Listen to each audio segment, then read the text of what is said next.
دنیا کی مصیبت وہ ہے جس میں آپ کو پارٹنر ملیں گے, مددگار ملیں گے, اور دنیا کی مصیبت کو کوئی نہ کوئی حل ہے, اس کا کوئی نہ کوئی حل ہے. لیکن اللہ اکبر, موت کی تکلیف کیا ہے, موت کی مصیبت کیا ہے. اللہ اکبر, اگر سرہانے بیٹے ایک نہیں 10 بیٹے بھی سرہانے کھڑے ہیں تو باپ کی موت کی تکلیف کو کوئی ایک بیٹا نہیں اٹھا سکتا, کوئی بیٹا اس کو شیئر نہیں کر سکتا, اولاد اس کو شیئر نہیں کر سکتی, بہویں اس کو شیئر نہیں کر سکتی. اور موت کی تکلیف کتنی سخت ہے, آئیے اس کی ایک جھلک آپ کو بتا دوں. اپنے مسائل کا حل یاد رکھنا صرف تعویذات کے اندر نہیں ہے. تعویذات میں ڈوبنے والی میری سنی قوم سن لو, ہر مشکل کا علاج تعویذ نہیں ہے. تعویذات میں سحر اور جادو کا علاج تو ہو سکتا ہے, لیکن ہر مشکل کا علاج نہیں ہے, ہر مصیبت کا علاج نہیں ہے. تعویذات پر تکیہ کر کے بیٹھنے والی میری قوم, تیرے لیے تو اللہ کے رسول نے نسخے کیمیا عطا کیا ہے. سن لو موت کی تکلیف کیا ہے. اللہ اکبر, صحابی رسول حضرت سیدنا عمرو ابن عاص رضی اللہ تعالیٰ عنہ ارشاد فرماتے ہیں, جس کو فقیہ ابو اللیث سمرقندی لکھتے ہیں, کیا لکھتے ہیں, اللہ اکبر, جب کوئی انسان دنیا سے جا رہا ہو, جب کسی کی روح نکل رہی ہو, جب کسی کو موت آ رہی ہو, اللہ اکبر, یہاں نیک اور بد کی تمیز نہیں ہے, یہ نیک اور گنہگار کی ابھی یہاں پر تفریق نہیں ہے, یا مطلقاً سب کے لیے بیان کیا جا رہا ہے. جب کوئی دنیا سے جاتا ہے, چاہے نیک ہو یا گنہگار, اس کے سینے پر ایسا بوجھ لگتا ہے, ایسا لگتا ہے کہ جیسے زمین اور آسمان کو اس کے سینے پہ رکھ دیا گیا ہو. اگر کسی کے سینے پر زمین اور آسمان رکھ دیا جائے تو اس وقت اس کو کتنی تکلیف ہوگی. اس وقت اس مرنے والے کو تکلیف ہوتی ہے. اپنے کانوں میں ایئر فون لگا کر گانے سننے والے جوانوں کی توجہ چاہتا ہوں, شراب کی نشستوں کو آباد کرنے والوں کی توجہ چاہتا ہوں, رات رات بھر انٹرنیٹ پر بیٹھ کر زنا کے مناظر دیکھنے والوں کی توجہ چاہتا ہوں. میرے بھائیوں غور تو کرو, ایک منزل وہ آپ پر بھی آنی ہے, وہ مجھ پر بھی آنی ہے. وہ منزل کون سی ہے؟ وہ موت کی منزل ہے, وہ گھاٹی موت کی گھاٹی ہے, مرنا سب کو ہے. اللہ اللہ, صحابی رسول حضرت عمرو ابن عاص رضی اللہ تعالیٰ عنہ کہتے ہیں, زمین اور آسمان اگر کسی کے سینے پہ سمیٹ کر رکھ دیا جائے تو اس وقت جو اس کی تکلیف ہوگی وہ تکلیف مرنے والے کو ہوتی ہے. ذرا تصور کرو, اگر گھر کا پنکھا سینے پہ گر جائے ہم برداشت نہیں کر سکتے. اللہ اکبر, سینے پہ پتھر لگ جائے ہم برداشت نہیں کر سکتے. ڈرائیونگ کرتے وقت اگر کار کی اسٹیئرنگ سینے پر آ جائے ہم برداشت نہیں کر سکتے. اللہ اکبر, وہ کیفیت آپ پر بھی آنے والی ہے, وہ کیفیت مجھ پر بھی آنے والی ہے. اندھیرا گھر, اکیلی جان, دم گھٹتا, دل اکتاتا, خدا کو یاد کر پیارے, وہ ساتھ آنے والی ہے. اللہ اکبر, سینے پہ زمین اور آسمان کو رکھ دیا جائے تو وہ تکلیف نہ ہوگی, مرتے وقت وہ تکلیف ہوگی. اس کے بعد حضرت سیدنا عمرو ابن عاص رضی اللہ تعالیٰ عنہ فرماتے ہیں, اسی پہ بس نہیں, جب مرنے والا سانس لیتا ہے تو اس کو ایسا لگتا ہے کہ جیسے وہ ناک کے سوراخ سے سانس نہیں لے رہا ہے, وہ ناک کے سوراخ سے سانس نہیں لے رہا ہے. اس کو ایسا تنگ کر دیا جاتا ہے ناک کے سوراخ کو, اس کو یوں لگتا ہے جیسے وہ سوئی کے ناکے سے سانس لے رہا ہے. اتنا تنگ کر دیا جاتا ہے, اتنا تنگ کر دیا جاتا ہے کہ یوں لگتا ہے کہ جیسے وہ سوئی کے ناکے سے سانس لے رہا ہے. میرے پیارے آقا صلی اللہ علیہ وآلہ وسلم کے پیارے دیوانوں, اسی پر بس نہیں, حضرت سیدنا عمرو ابن عاص فرماتے ہیں, اللہ اکبر,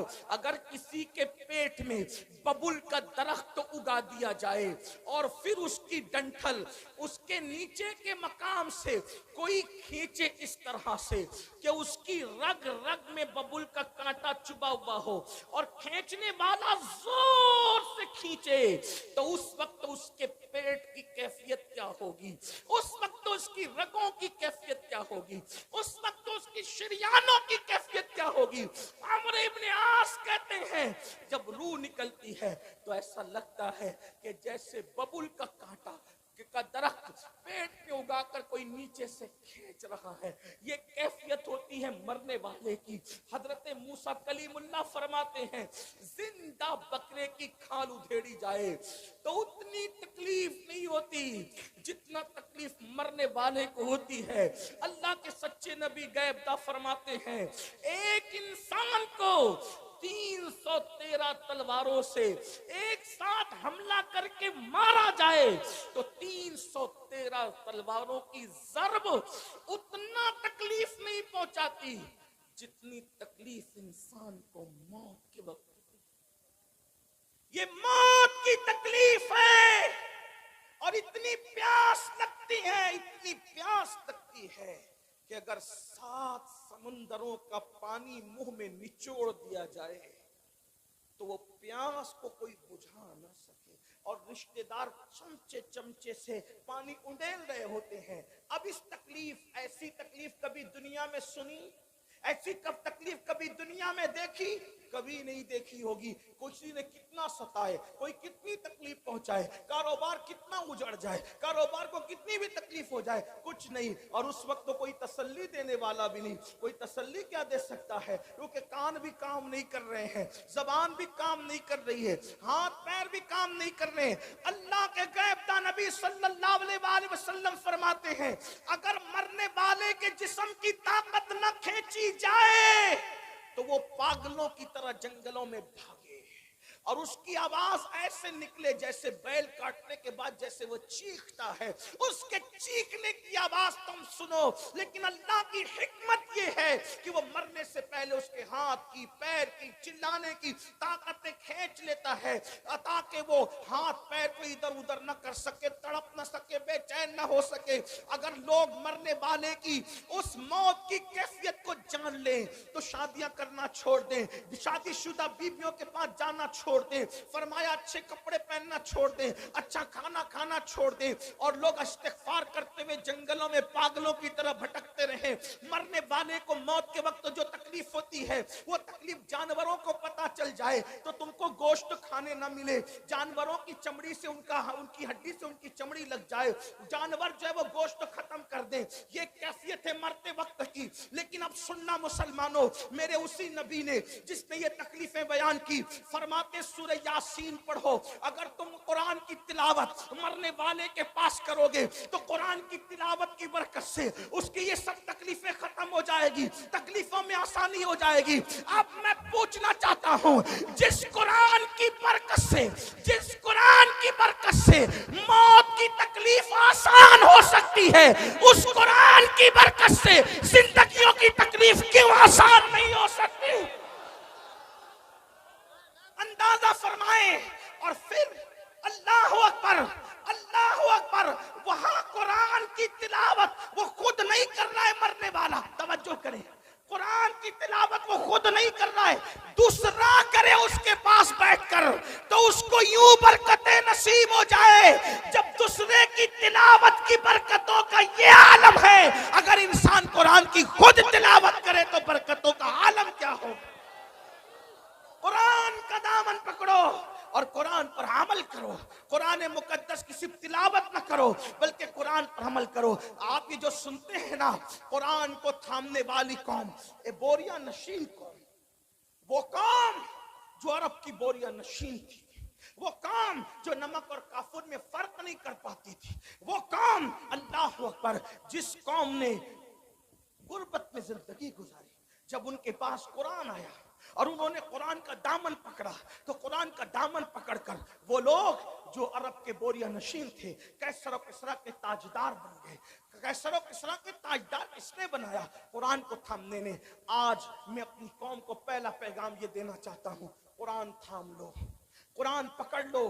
صرف تیجے 10ویں 20ویں پہ قرآن پڑھنے کی کتاب نہیں بلکہ قرآن روز پڑھیں اور کنز الایمان ترجمے کے ساتھ پڑھیں، قرآن کو ترجمہ کنز الایمان کے ساتھ اردو زبان میں جو صحیح ترجمے ہوئے ہیں اس میں صحیح ترین ترجموں میں صف اول پہ جو ترجمہ ہے اس کو کنز الایمان کہتے ہیں. کنز الایمان کو اپنی زندگی میں شامل کرو، کم سے کم ایک صفحہ پڑھو، اور صرف اس لیے نہیں، تلاوت کی نیت سے نہیں، یہ بات یاد رکھنا، صرف اس کو پڑھ کر سمجھو، اور سمجھ کر کے ساتھ میں صد اللہ فاضل، فخر الاماثل، علامہ سید نعیم الدین مراد آبادی کی جو مختصر تفسیر ہے خزائن العرفان شریف، آپ کے مراد آباد کے وہ عظیم ہستی بلکہ آرام بھی فرما رہے ہیں، اللہ اکبر، وہ تفسیر بھی پڑھو، بہت شارٹ میں بہت خوبصورت اور جامع تفسیر ہے، اور پھر اس کو اپنی زندگی میں داخل کرنے کی کوشش کرو.